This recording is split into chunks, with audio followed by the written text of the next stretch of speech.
Hi everyone, Stephen Vantassel here, Wildlife Control Consultant, bringing you another episode of the Wildlife Control Consultant Podcast.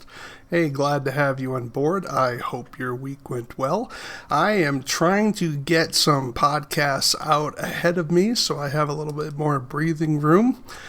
So I'm recording a little bit more in advance here because the kitty has gotten pretty thin. So if you're wondering what the Wildlife Control Consultant Podcast is all about, well, we deal with all things related to vertebrate pest control from a technical, research-based perspective. So if you're looking for unusual information, technical information, things about, rodenticide use and biological information and research based from journal articles that are published by academics, this is the place for you. Because as I always say, without proper information, if you're doing everything that everyone else is doing, you're not going to have a competitive advantage. So we try to talk about things that a lot of other podcasts are not going to mention, because these are things you can't simply glean on your own for the most part. So that's what we're all about. Well, what do we want to talk about this week? This week I wanted to mention, one more thing, just letting you know about some of the materials that we have from our website. We have various books available. We have a few products. And of course, I also provide services both on photo assistance. Perhaps you want a watermark added to your photos. You need assistance with a PowerPoint, or perhaps doing some research and ghostwriting and PowerPoint preparation. Reach out to me at wildlifecontrolconsultant@gmail.com, wildlifecontrolconsultant@gmail.com. Love to have a conversation with you. Well, this week I wanted to talk a little bit about what does it take to be a guest on the show. So there seems to be, in my experience, some trepidation, some fear, some concern about being on the show, and I want to try to sort of make this as transparent as we can, because it has frankly surprised me how many businesses are afraid to come on the show. And that to me is kind of weird, because it's free advertising. But I'm getting a little bit ahead of myself. So anyways, let me just be clear. We love having guests because I think there is a lot of information out there and a lot of tools and a lot of equipment that people need to know about, because our industry doesn't have great communication tools. And one of my goals with this podcast is to try to get information out to a wider audience that isn't going to be generally known. Right. So, and it's not easily accessible. A lot of people think, we'll just Google it. The internet is a very powerful resource, but it's not a perfect resource. And I doubt that it ever will be as great as it could be, because you need to have human interaction and evaluation and assessment of information. A machine is only going to take you so far. And that's one of the things that's sort of discouraging about our industry. And so one of the ways we try to do that is to try to spotlight different businesses and individuals and research to try to get that information out to a wider audience. So what kind of guests do we have? Well, they basically boil down into two major categories. First category are people that are going to provide information. Now, that could be information on a whole host of things. We deal with all things related to vertebrate pest control. So if the animal has a spine and it conflicts with human interests, like it causes damage to property, threatens human health and safety, we want to talk about it. So even if it's not a very common animal, okay, that's all right. We still want to talk to you. And even animals that are highly regulated, we're interested in talking about those too, like terms like things like bears and cougars and deer, things of that nature, things that normally state agencies don't allow wildlife control operators to control directly. Definitely want to talk about those. We want to cast a very broad net with the Wildlife Control Consultant podcast. The second type of guest is what I would call an opinion guest. Perhaps there is a piece of political legislation that you think wildlife control operators should be aware of. Perhaps there's a business practice that you disagree with, an ethical issue that you want to discuss. Those are things that are not necessarily going to be answered with a peer-reviewed journal article that dealt with some research done in the lab, right? This is a little bit softer, but it's dealing with opinion, and it is important to discuss things. I do it from time to time, like I argue for certain types of definitions that our industry should adopt, for example. That you can't call it a fact, right? But it's arguing for a perspective and a rationale for why certain types of terms should be used. Let me give an illustration. I don't believe our industry should use the word live trap very often, because it's misunderstood by the wider audience, by the larger public, and also reinforces the belief that footholds kill. But footholds are a live trap, right? So I don't believe our industry, I don't believe professionals should use professional language. Why? Because it's what a professional does. Now, there's a lot of anti-academic, anti-intellectualism within the wildlife control field. But as I told people, if we're going to gain respect in our industry, we need to speak correctly. Which means if you go to your doctor and your doctor says, well, we're just gonna come along and cut out that thingamabob and you're gonna feel much better. How would you feel about that doctor? Would you say, oh, it's all right, we don't want to be intellectual here and we don't want to get too academic because we're just going to be hoity-toity? Why is it that we have a different perspective? Now, I'm not saying you always talk over the heads of your clients. I'm not referring to that per se, but when we talk to the public, we need to help them understand that a live trap is too vague of a term to be used. And we need to be sure that people are using right language. Why? Because they use this as a cudgel against us.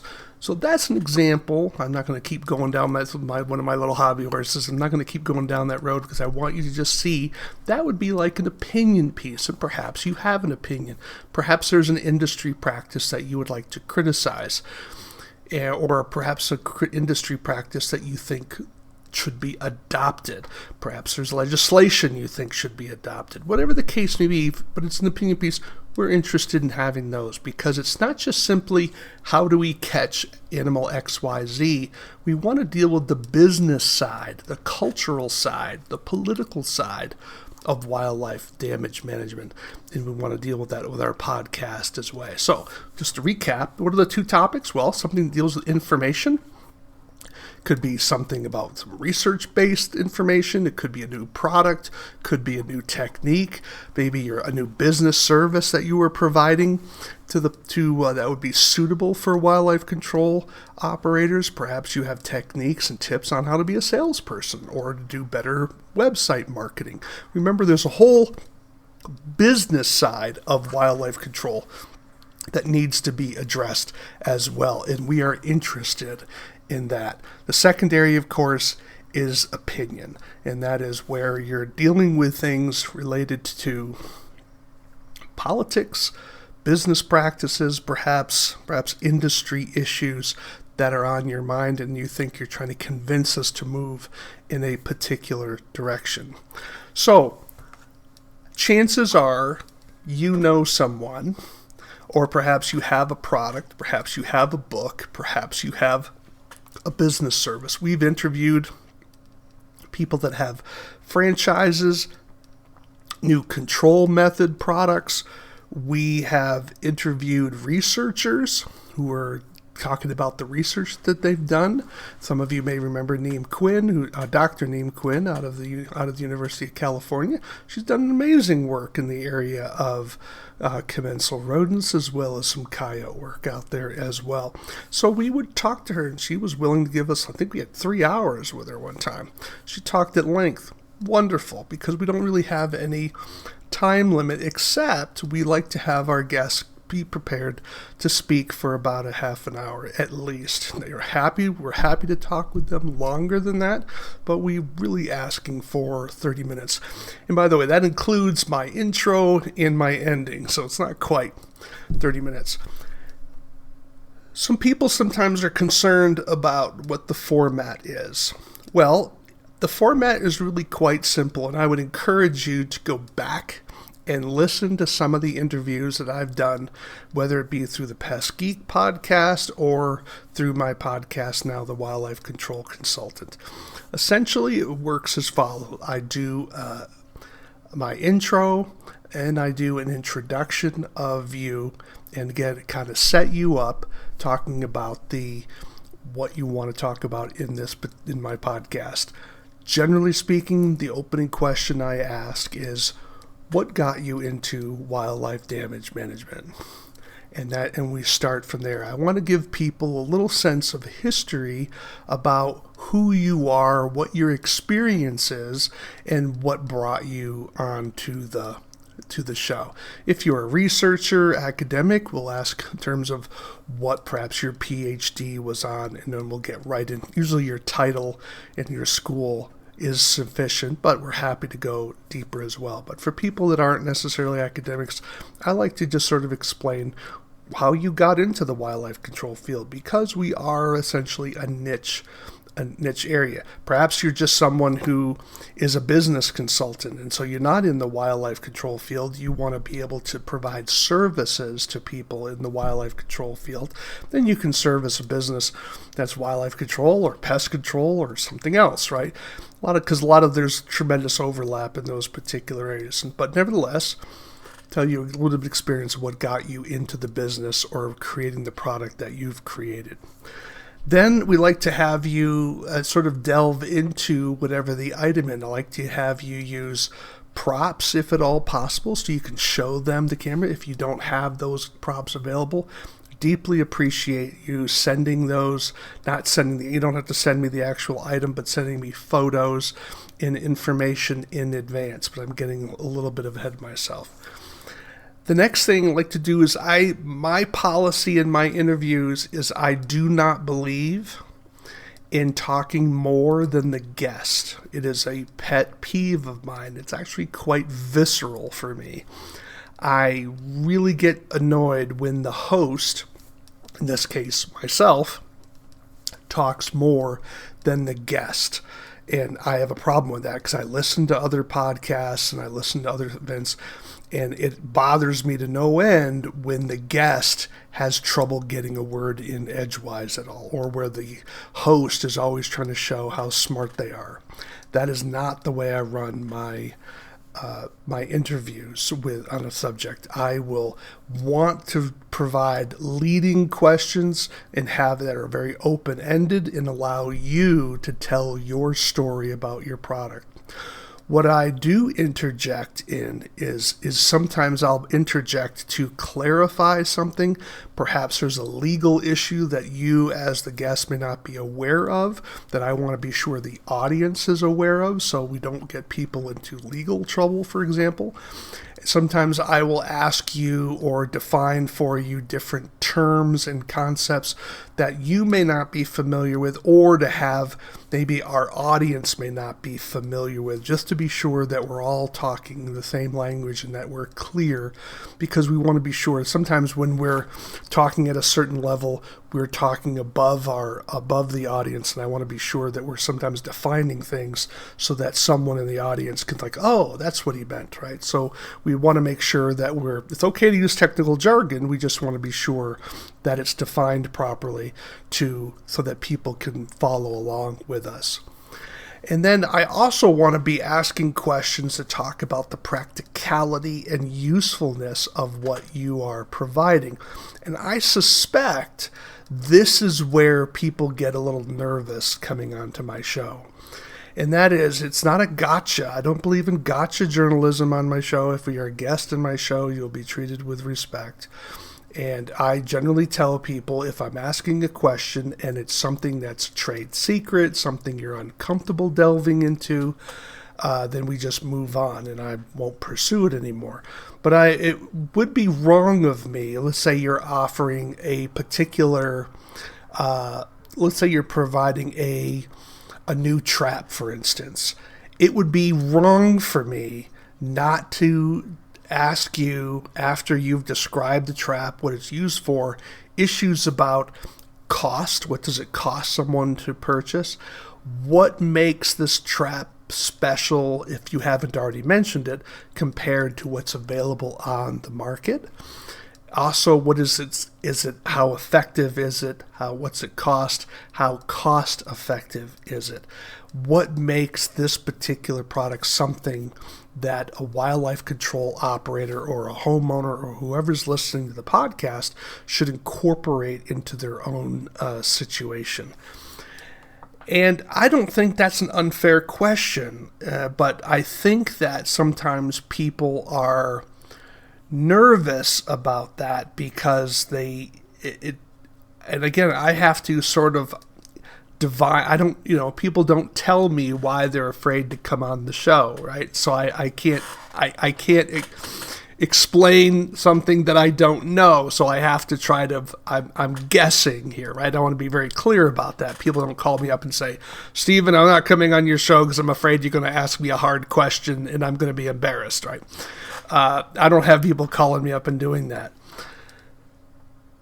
But I do want to be sure that we are asking good questions. And I think if you have looked over the interviews that I've done in the past, some of these products are a little, some of them are cutting edge and high tech. And I've asked some difficult questions of them. And what I find is that if someone's uncomfortable answering those questions, then that tells me that perhaps they're bringing something to market a little bit too soon.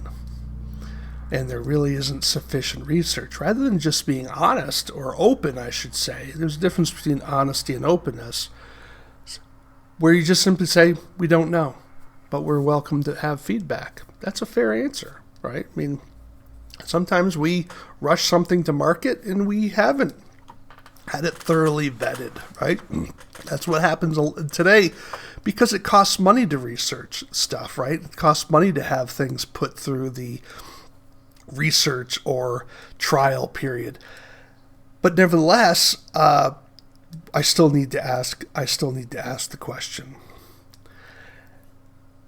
Lastly, I normally end when I feel that the podcast is winding down and you don't have a lot more information to provide, or perhaps we've gone 3 hours and we need to try to pinch it at least for the guest. Then I ask, is there anything else that we want to cover that perhaps, or revisit, that we haven't covered thoroughly enough in your opinion? And that's basically, I want to leave that open for the guest to be sure that if there's something we need to clarify, if there's something that needs to be re-emphasized, you have that opportunity to do that in the podcast. So you may be asking the question, well, that sounds all well and good. What does it cost? Well, there is no cost to being a guest on the show other than the cost of your time. And whatever information, whatever value of the information that you're providing to the public, that obviously is not valueless, but you're not going to get paid for it. But there's no cost to being a guest on the show. We welcome guests because I learn from guests. I actually have a notebook here. Let me see if I can find it. Oh, there is one of them, right? So here's a notebook. I actually keep a notebook, and you might be able to read that properly there. It says interviews, or maybe I should use it I'll show it up there this way. There's my interview one, right? So interviews. And so I keep notes of the people that I've interviewed, and I'm writing things down because one of the things I want to provide for you is I want to spotlight your product, I want to spotlight your service or your research, whatever the case may be, and I want to be sure that people know how to get a hold of you. So we'll repeat that regularly in the podcast to be sure that people know how to get a hold of you. As I tell my guests, I'm a capitalist. So I have no problem with you making money and spotlighting your product and shouting from the rooftops how good it is. I do have some other requirements, however, and that is I do say that we don't want to be in the position of bashing other products unless you have some solid research showing that that product is poorer compared to yours. So we're not in the business of criticizing. We want to focus on the positive here. The second thing is we just want to avoid sort of the F-bombs, right? And so this is an adult conversation. We're not going to go cry if you say the S word or, swear here or there. But we want to try to avoid the more guttural and offensive swear remarks.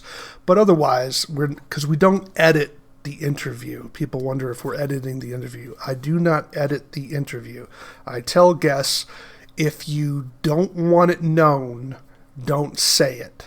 And it's really that simple. Now, if something comes up and there's a huge mistake, I will edit it. I will edit that out, but I'll probably make a note to the audience. But as a general rule, I don't edit anything.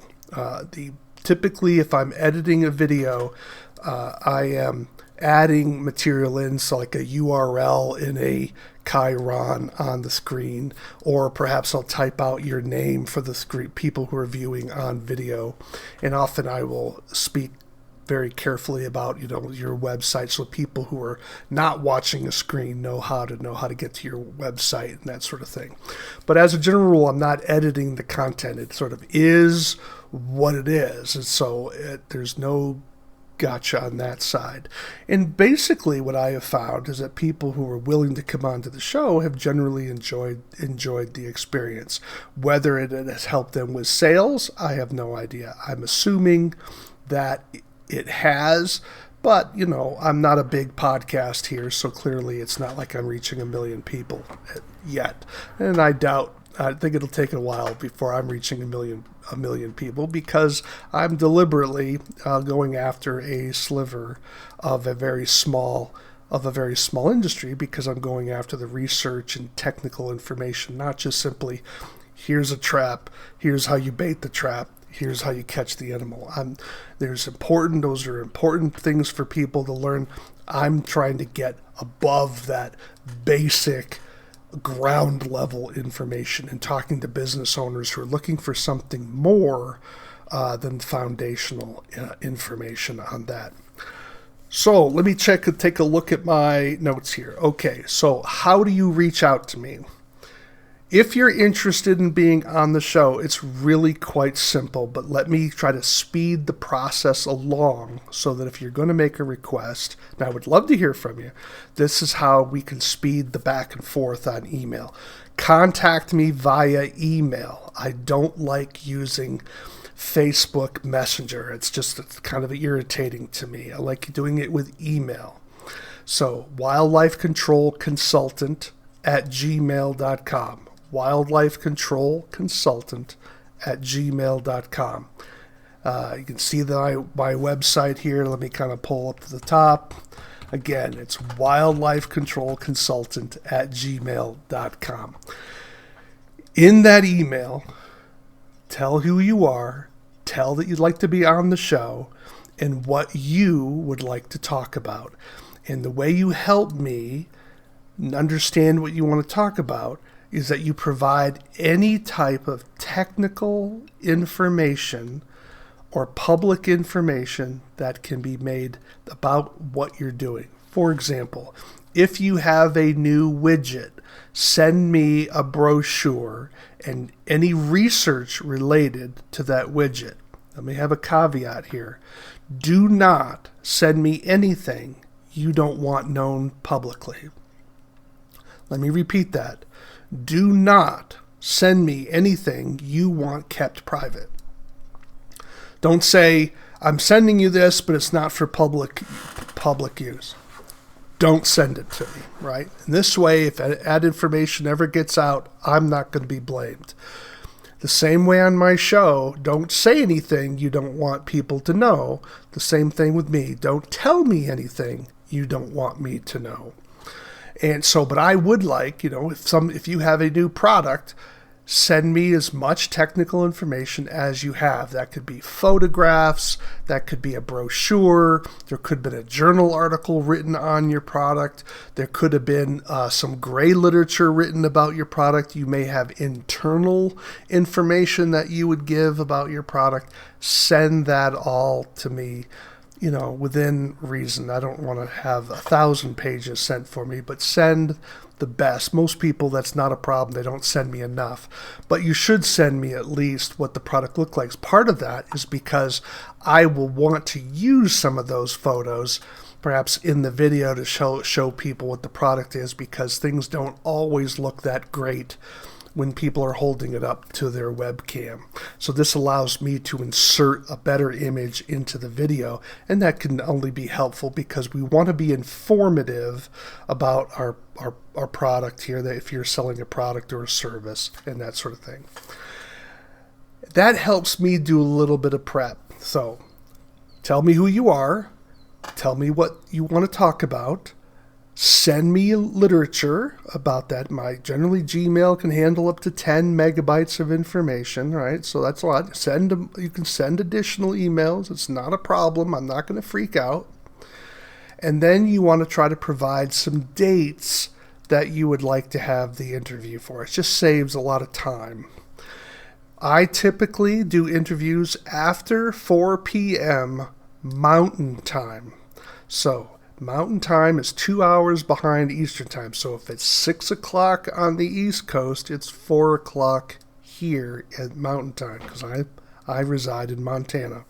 So you want to be sure. So you would send me some dates on that. Send me several, and that way we can pick one. Now, I have had this, people will say, well, can we have sort of a meeting and we'll see what the interview is going to be about? I don't have time to do that. I'm not going to take the time to do that. You want to pay me to do that? Happy to do that with you. But I'm not going to do that for free.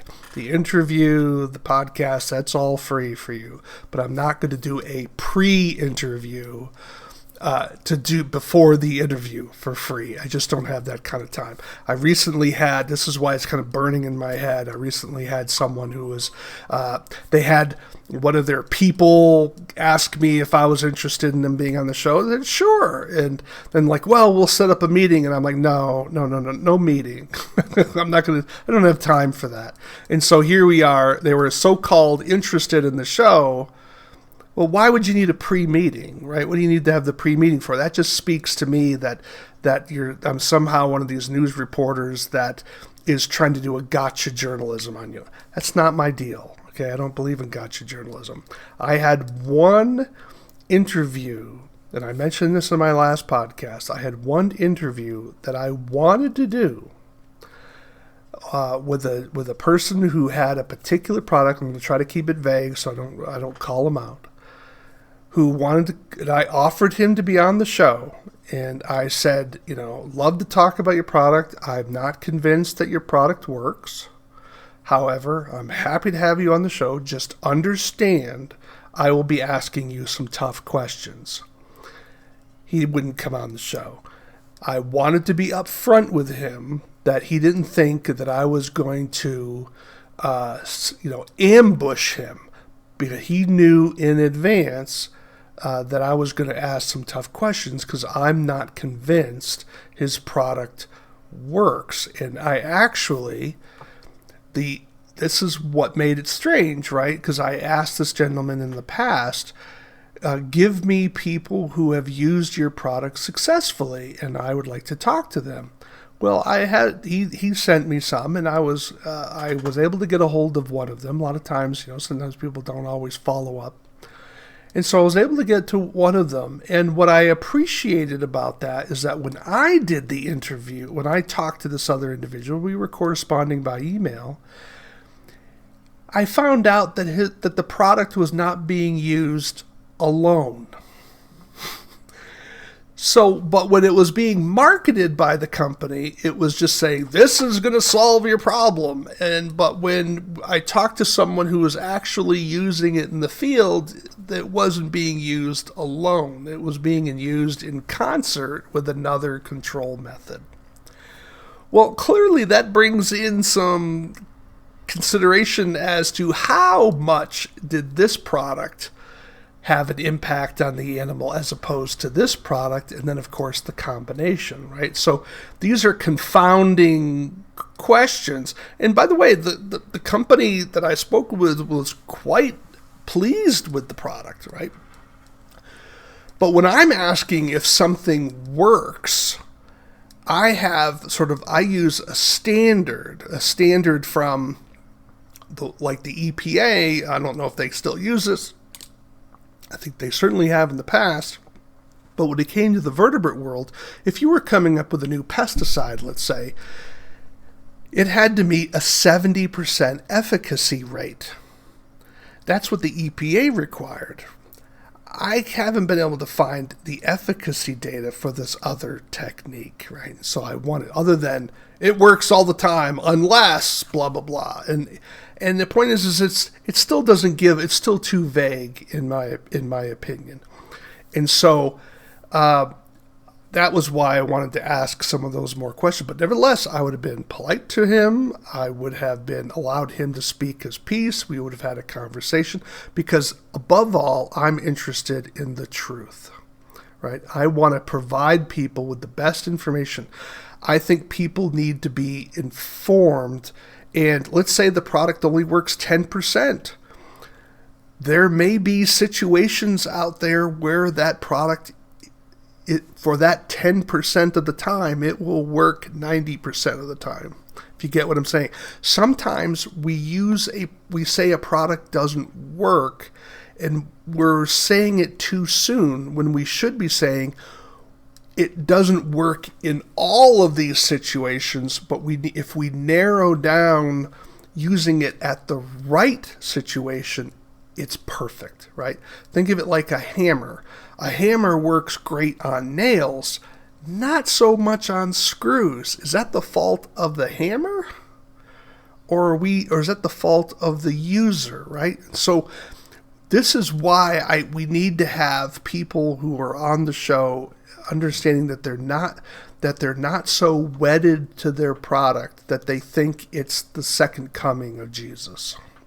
And it's hard for people to do that, where they get so wrapped up in their product that they can never see its weaknesses.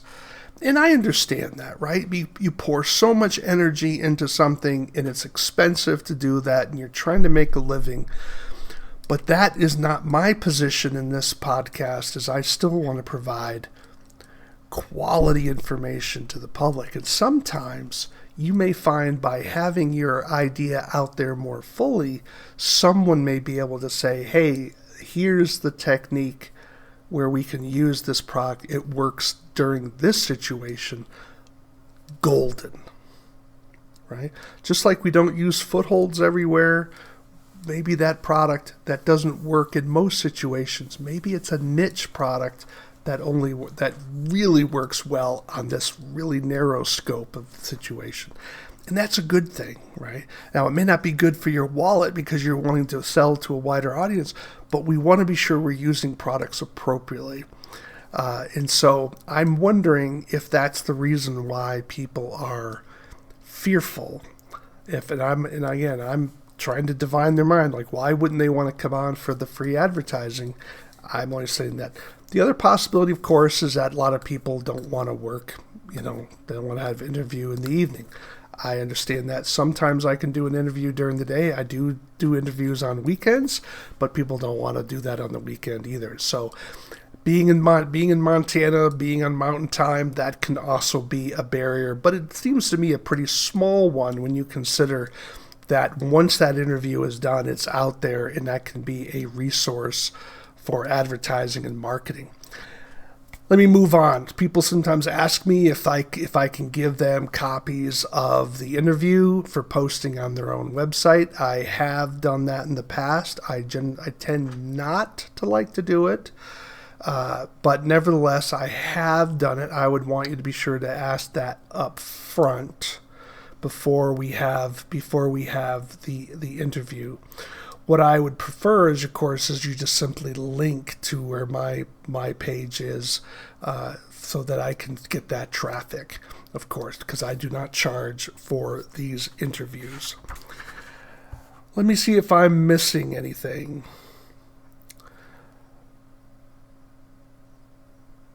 When the day comes when we are going to be doing the interview, actually before that time, once we set up a time that we're going to have our interview, I will send you a Zoom link and I will request that you provide for me your cell phone number, because unfortunately not everyone is keeps a good calendar, and people forget when the date is made. So this allows me to contact you and say, hey, I need you to get online.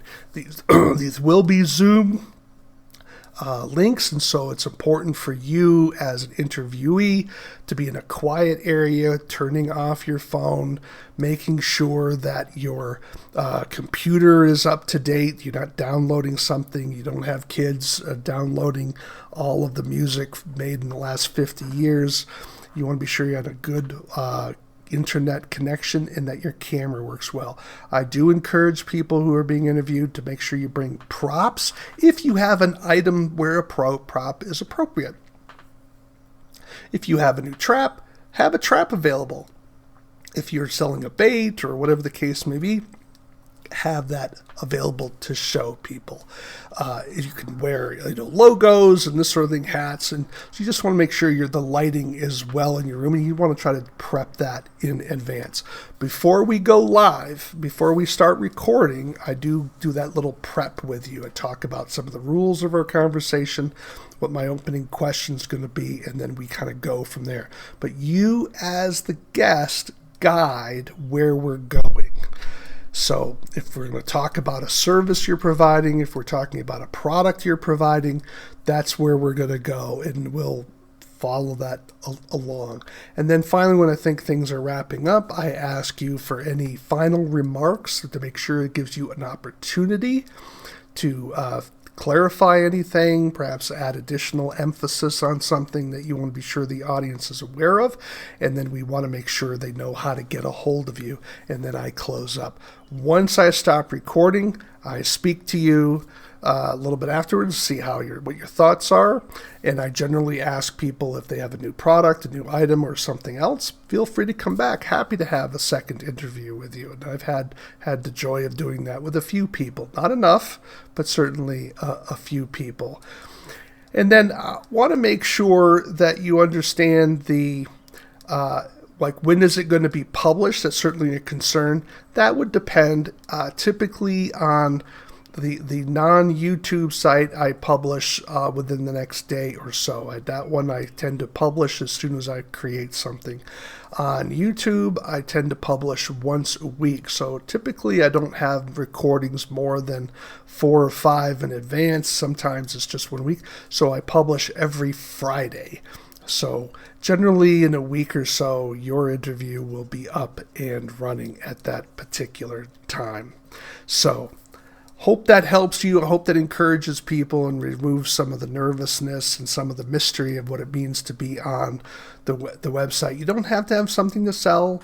You don't have to have something, a service to sell either. Sometimes you can come on and just say, hey, I want to talk about my business. I want to talk about my experience. Just talk about the history of the wildlife control industry because I have ideas and I have concerns about something. Love to have those conversations because I would like some of the more senior members in the industry to reach out and say, hey, I think we're losing some history here. I'm not getting any younger. And we want to be sure we capture some of that information before it goes away. So I had one gentleman, I was really trying to get a hold of him to be on my podcast before he died. And unfortunately, I was not able to convince him to be on the show.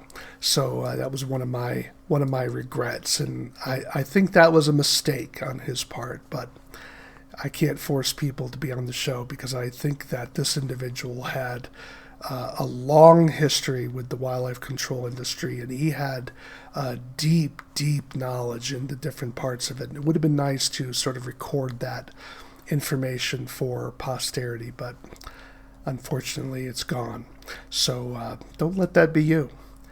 All right. Well, on that kind of a somber, serious note, I hope that helps you decide whether you want to be a guest on my podcast, and I hope you do. I think if you listen to our past podcasts of interviews that I've done, people seem to be pretty happy. By all means, reach out to them and ask them what was it like to be interviewed by Stephen Vantassel. I think you'll find that it's not as painful as you might be imagining. I'm Stephen Vantassel. I'm the host of the Wildlife Control Consultant podcast, where we deal with all things related to wildlife damage management from a technical, research-based level. Reach out to me if you have thoughts, criticisms, suggestions for the site or for our podcast. You can reach me at wildlifecontrolconsultant@gmail.com, wildlifecontrolconsultant@gmail.com. Would love to hear from you. Of course, until next time, take care, everyone. This is the disclaimer for Wildlife Control Consultant Podcast. Vertebrate pest control is an inherently dangerous activity involving risk of bodily injury to you, others, and or property. Vertebrate pest control also involves legal issues, so be sure to always follow national, state, provincial, and local laws when using pesticides and or other control methods when controlling pests. Wildlife Control Consultant LLC, Stephen M. Vantassel, or their affiliates are not responsible for your use of the information provided here. Always consult a qualified and appropriate professional before employing the information provided here.